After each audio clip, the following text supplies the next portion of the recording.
झोपड़ी वाला ढाबा।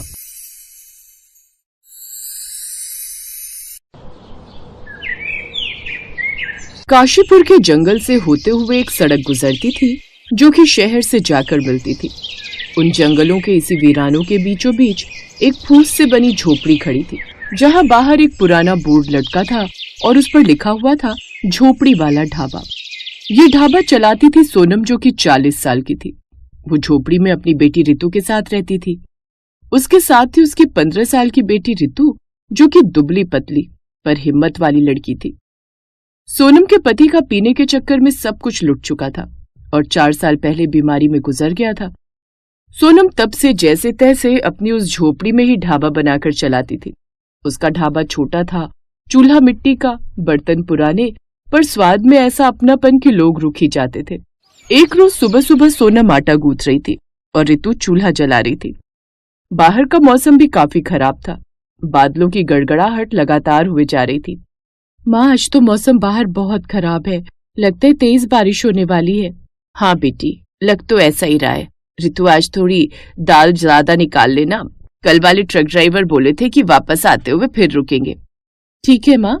माँ, कल स्कूल टीचर ने कहा कि बोर्ड की तैयारी अब से ही करनी होगी और एक्स्ट्रा क्लासेस भी लगेंगी।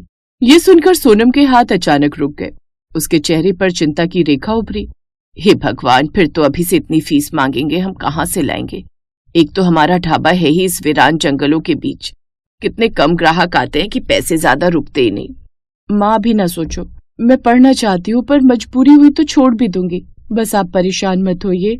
ये सुनकर सोनम का दिल कांप उठा। नहीं नहीं, ऐसा कभी मत बोलना। तुझे पढ़ाना ही है, चाहे मुझे 2 दिन भूखा क्यों न रहना पड़े। फिर माँ बेटी एक दूसरे के गले लग गई। कुछ देर बाद सोनम ने खाना बनाकर तैयार कर लिया।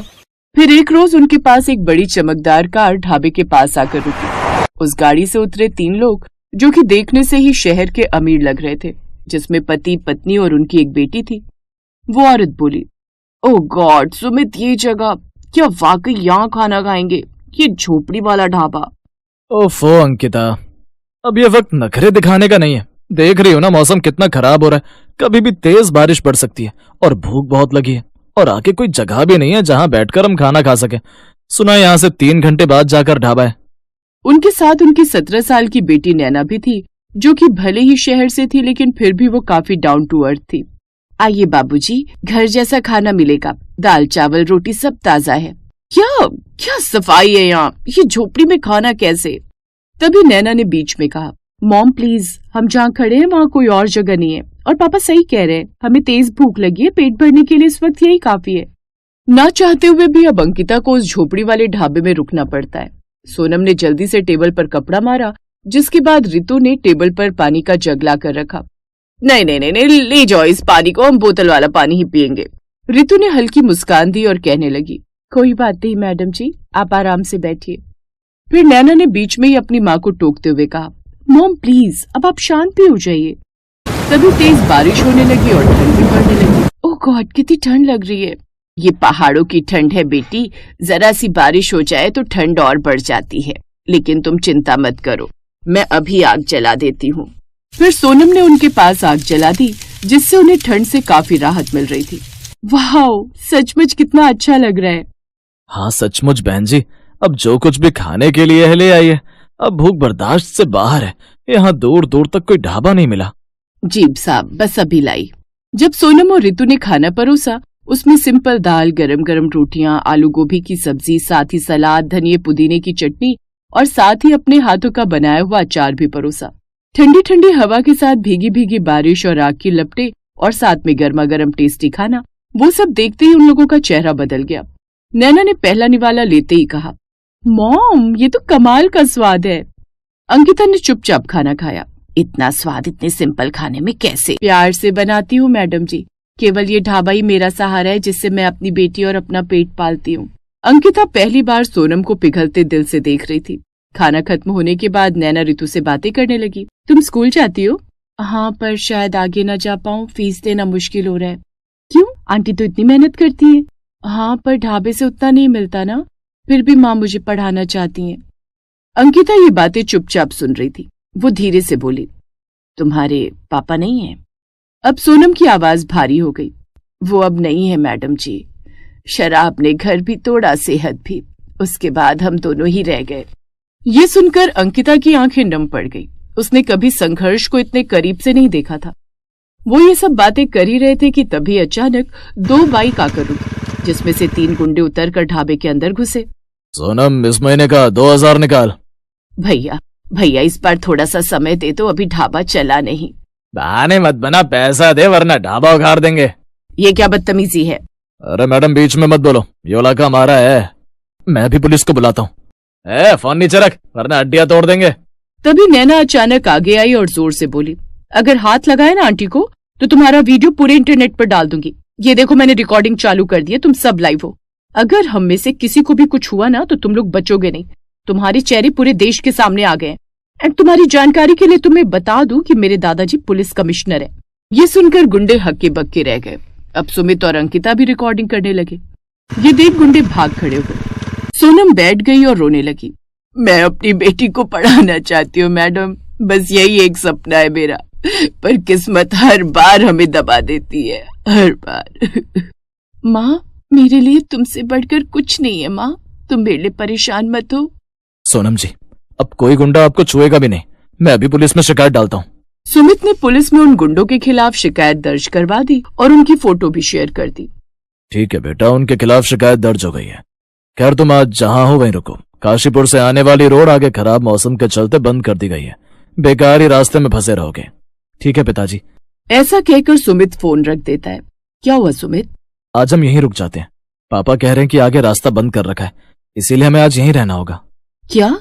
कोई बात नहीं मैडम जी, आज रात आप सब यहीं रुक जाइए। इसके बाद उस सारी रात भारी बारिश होती रही। सोनम उन सबके लिए उस रात साग और मक्के की रोटी बनाती है। उस छोटी सी कच्ची झोपड़ी में चूल्हे की आग के आगे बैठकर सोनम और रितु उन सबके लिए खाना बनाती हैं। जिसके बाद रात को सबको खाना खिलाने के बाद वो सब काफी देर तक बातें करते हैं। रितु और नैना भी अच्छी सहेलियां बन जाती हैं। फिर सोनम और रितु तीनों को खाट बिछाकर उस पर सुला देती है, जबकि दोनों माँ बेटी जमीन पर चटाई बिछाकर सो जाती हैं। इसके बाद अगली सुबह उसने नाश्ते में सबके लिए आलू के पराठे बनाए। Wow, it's so yummy. सच में सोनम, तुम्हारे हाथों में तो कमाल का जादू है। क्या टेस्टी खाना बनाती हो तुम। फिर जाने के वक्त अंकिता ने पर्स निकाला और उसे ढेर सारे पैसे देने लगी। मैडम, इतना थोड़ी लूंगी, जितना खाना हुआ बस उतना ही लूंगी। तुमने कल हमारी बहुत मदद की है। आप हमारे मेहमान थे और उसके लिए मैं पैसे नहीं लूंगी। सोनम, तुमने हमारी मदद की और अब हम भी तुम्हारी मदद करना चाहते हैं। रितु बेटी की स्कूल पढ़ाई का पूरा खर्चा उठाना चाहते हैं, फीस, किताबें, सब। क्या सच? मैं पढ़ पाऊंगी? हाँ बेटी। माँ, मैं डॉक्टर बन पाऊंगी ना? उस वक्त तो वो वहां से चले गए, लेकिन फिर अगले हफ्ते सुमित ने मजदूर बुलाए। झोपड़ी की जगह छोटा सा सुंदर पक्का ढाबा बनवाया। साथ ही उसके ढाबे का खूब प्रमोशन भी किया। साथ ही अब वो हर महीने सोनम और रितु से मिलने आते रहते। पुलिस ने उस वीडियो के आधार पर गुंडों को पकड़ लिया। अब ढाबा पूरी तरह सुरक्षित था। साथ ही अब काफी भीड़ भी उनके ढाबे पर रहने लगी थी, जिससे माँ बेटी की काफी अच्छी कमाई होने लगी।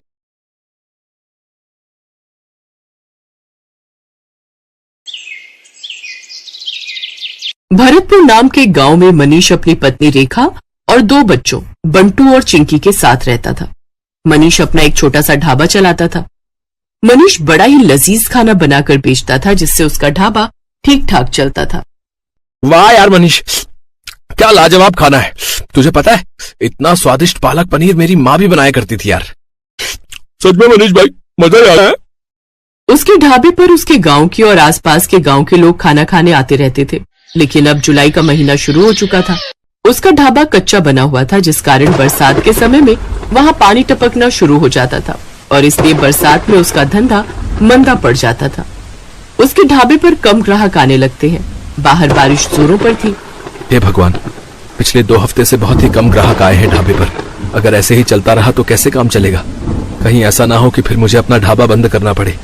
आप चिंता मत कीजिए जी, ऊपर वाला सब ठीक कर देगा।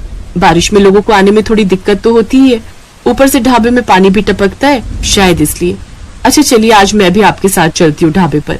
वो दोनों ढाबे पर चले जाते हैं। उस रोज भी खाना बनाते हैं, लेकिन उस रोज भी बारिश के चलते कोई नहीं आता। लगता है आज भी ये सारा गरीबों में बांटना पड़ेगा। कोई ग्राहक नहीं आया।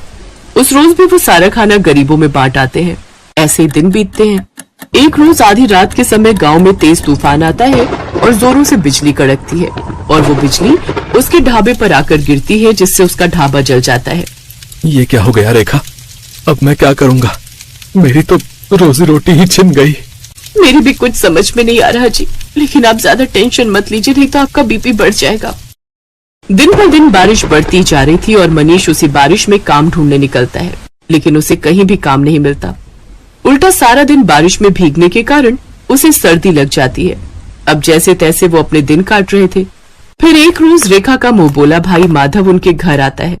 अरे जीजा जी, इतनी बारिश में रोज रोज काम ढूंढने निकलते हो, बेकार में परेशान होते हो। इससे तो अच्छा ये होगा कि आप मेरे साथ चलो और मेरी दुकान पर काम करो। वैसे भी मेरा आदमी अपने गांव गया हुआ है और मैं आपको महीने के आखिर में तनख्वाह दे दिया करूंगा। क्यों दे दी? ठीक कहा ना मैंने?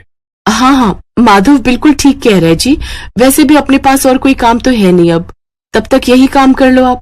अच्छा ठीक है माधव, तुम कहते हो तो मैं यही कर लेता हूँ। वैसे भी घर खर्च तो चलाना ही है ना। अब मनीष माधव की दुकान पर काम करने लगता है।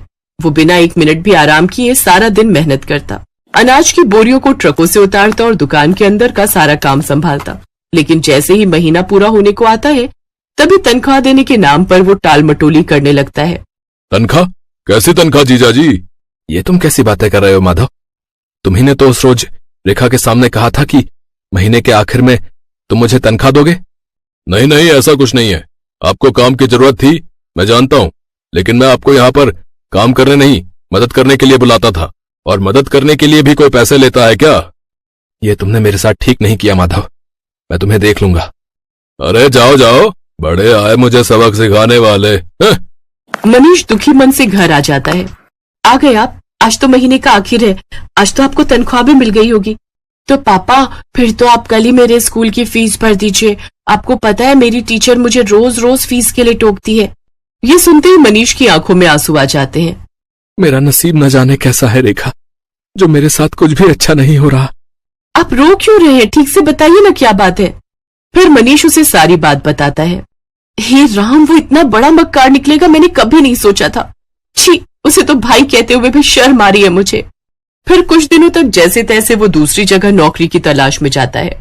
तब जाकर उसे एक बड़ी कोठी में ड्राइवर की नौकरी का काम मिल जाता है, जहां उसे महीने के 10,000 रुपए तनख्वाह के रूप में मिलते हैं। लेकिन उससे वो ड्राइवरी के अलावा अपने घर के काम भी लेते और इसी के सहारे अपना घर खर्च चलाता है। ऐसे ही एक शाम जब मनीष काम से घर लौट रहा होता है, तभी उसकी नजर सड़क किनारे गिरे हुए बच्चे पर जाती है, जो कि लगातार मदद की गुहार लगा रहा था। कोई मेरी मदद करो। ये तो किसी बच्चे की आवाज आ रही है। मनीष जल्दी से उसे पास के डॉक्टर के पास ले जाता है और उसका इलाज करवाता है। एक जमींदार का बेटा होने के बावजूद भी किसी ने मेरी जान नहीं बचाई, क्योंकि शायद कोई भी रोड एक्सीडेंट के लफड़े में नहीं पड़ना चाहता। लेकिन आपने बिना कुछ सोचे समझे मेरी जान बचाई। आपका बहुत बहुत धन्यवाद मनीष काका। अरे इसमें धन्यवाद कैसा? तेरी जगह अगर मेरा बेटा होता तो क्या मैं उसकी जान नहीं बचाता? उधर जैसे ये बात जमींदार को पता चली, वो दौड़ा दौड़ा आया और उसने वीरेन को गले से लगा लिया। तेरा बहुत बहुत शुक्रिया मनीष। अगर आज तू ना होता तो पता नहीं मेरे बेटे का क्या होता। ये ले मनीष, इसे मेरी तरफ से इनाम समझ कर रख ले। ये आप क्या कह रहे हैं जमींदार साहब? मुझे इन पैसों की कोई जरूरत नहीं है। रख लो मनीष, तुमने मेरे जान से प्यारे बेटे को बचाया है, तो उसके आगे तो ये सब कुछ भी नहीं है। मनीष जब घर आकर देखता है तो वो पूरे 5 लाख रुपए होते हैं। ये देख वो बहुत खुश होता है। अब वो जल्द ही सड़क किनारे अपनी जमीन पर खुद का पक्का ढाबा खोल लेता है। सड़क किनारे होने से अब उसकी और भी ज्यादा कमाई होने लगती है। अब बरसात में न तो उसके ढाबे की छत टपकती और न ही ग्राहकों की कमी होती, क्योंकि गाड़ियों में घूमने निकले लोग उसके ढाबे पर ही अपनी गाड़ी रोकते और लजीज लजीज खाना खाकर बारिश के मजे लेते। अब मनीष अपनी पत्नी और बच्चों के साथ खुशी खुशी रहता।